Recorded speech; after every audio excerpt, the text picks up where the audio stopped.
Daniel pasal 2, batu dari sorga akan menghancurkan segala kerajaan dunia, politik, agama, dan ekonomi. Haleluya. Haleluya. Daniel 2 ayat 44 sampai 49, kita baca berganti-gantian. Saya mulai ayat 44. Tetapi pada zaman raja-raja, Allah semesta langit akan mendirikan suatu kerajaan yang tidak akan binasa sampai selama-lamanya, dan kekuasaan tidak akan beralih lagi kepada bangsa lain. Kerajaan itu akan meremukkan segala kerajaan dan menghabisinya, tetapi kerajaan itu sendiri akan tetap untuk selama-lamanya. 45. Tepat seperti yang Tuhan bahwa manusia sebuah gunung itu lepas dari gunung dan menemukan tembaga, tanah liat, perak, dan emas itu. Allah yang Maha Kuasa telah memberitahukan kepada Datuk Raja apa yang akan terjadi di kemudian hari.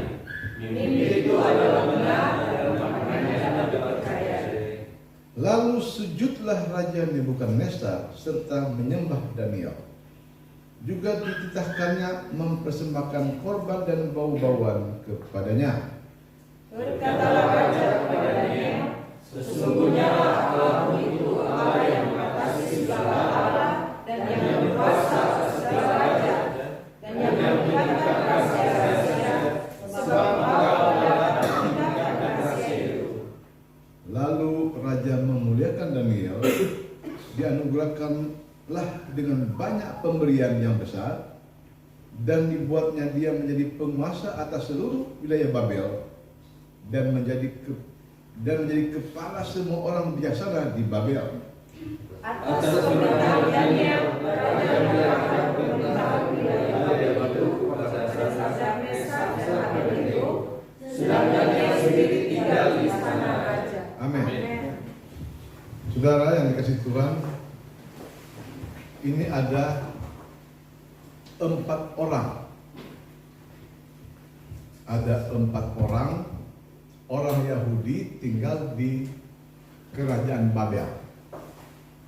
4 orang ini adalah Daniel, Sadrak, Mesak, Abednego. Mereka adalah orang-orang tawanan. Nebukadnezar menyerbu Israel, dia runtuhkan bait Allah, tempat ibadat orang Israel. Dia ambil emasnya dan dibawa juga orang-orang terpandang di Israel, dia bawa ke Babel. Di antaranya adalah Daniel, Sadrak, Mesak, Abednego. Raja Nebukadnezar berkata begini, saya bermimpi. Kalian harus kasih tahu apa mimpi saya itu. Pertama dan kedua, apa artinya? Lalu ini orang-orang bijak ini di Babel bilang begini, kami akan artikan mimpi raja, sekarang ceritakan mimpinya. Kami akan artikan. Kata raja, bukan begitu, aku lupa mimpiku itu. Aku gak ingat aku mimpi apa. Jadi kalian kasih tahu saya mimpi apa semalam. Oh, gimana nih? Gila ini. Masa dia mimpi suruh kita kasih tahu mimpinya? Ada nggak ada saudara? Saya mimpi apa semalam? Ya coba kasih tahu saya mimpi apa semalam. Nggak ada. Tapi ini dia bilang kalau kalian nggak kasih tahu saya mimpi apa, kalian akan aku bunuh semuanya. Jadi mereka sudah gelisah.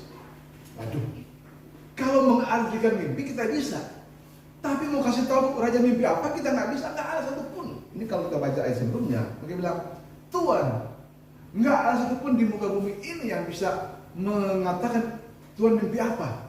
Kalau mengartikan mimpi bisa, tapi kalau kita kasih tahu Tuhan mimpi apa nggak ada. Kata raja, bunuh kalian semua. Bunuh mereka semua, percuma kalian ada di sini. Nah Daniel dengar, waduh, keras juga ini peraturan raja ini. Masa dia mimpi apa? Suruh kita yang kasih tahu apa dia mimpi apa. Lalu ini Daniel berdoa sama Tuhan. Ada ratusan orang akan dibunuh. Ini orang pintar, orang bijak di Israel, di Babel akan dibunuh hanya karena peraturan yang keras ini. Apa Tuhan mimpi raja itu? Kasih tahu saya Tuhan, apa mimpi raja itu? Adapun patung itu kepalanya dari emas tua, dada dan lengannya dari perak, perut dan pinggangnya dari tembaga. Ketiga, sedang pahannya dari besi dengan kakinya sebagian dari besi dan sebagian kaki dari tanah liat. demikianlah kerajaan itu akan menjadi keras sebagian dan rapuh sebagian.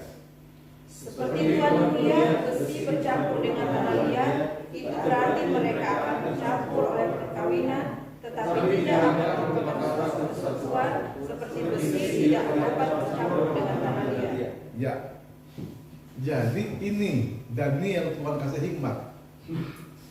Dia bilang begini, Tuanku Raja, ini bukan karena aku orang pintar, bukan karena aku punya hikmat, tapi Tuhan Allah yang kusembah yang kasih tahu padaku raja mimpi apa.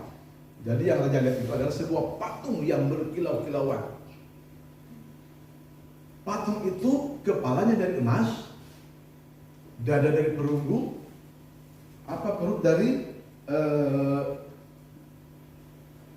ada begitu banyak macam, dari besi, kemudian ada campuran besi tanah liat, tembaga, perak, emas dan sebagainya. Lalu yang Tuanku lihat, ada sebuah batu terguling dari gunung menimpa kaki patung itu yang terbuat dari campuran besi dan tanah liat, sehingga semua itu runtuh, ambruk ini patung, lalu menjadi hancur, dan pada musim panas dia diterpa angin dan tidak ada bekas lagi. Kerajaan dari surga ini, batu ini adalah Yesus Kristus, Raja surgawi, datang ke dunia ini. Makanya dalam doa Bapa kami, apa kata Yesus? Bapa kami yang di surga, dikuduskanlah namamu. Baru apa? Itu datanglah kerajaanmu. Yesus sudah datang ke dunia ini. Dialah Raja yang menghancurkan segala kerajaan di dunia ini. Jadilah kehendakmu di bumi seperti di surga. Jadi kerajaan dari surga ini, batu ini adalah Yesus Kristus, Raja surgawi, datang ke dunia ini. Tidak ada lagi kekuatan yang dapat menandingi kekuatan Kristus. Nanti ketika Yesus datang pada kali yang kedua, saat itulah Alkitab katakan semua langit, bumi dan bawah bumi akan tunduk kepada Yesus.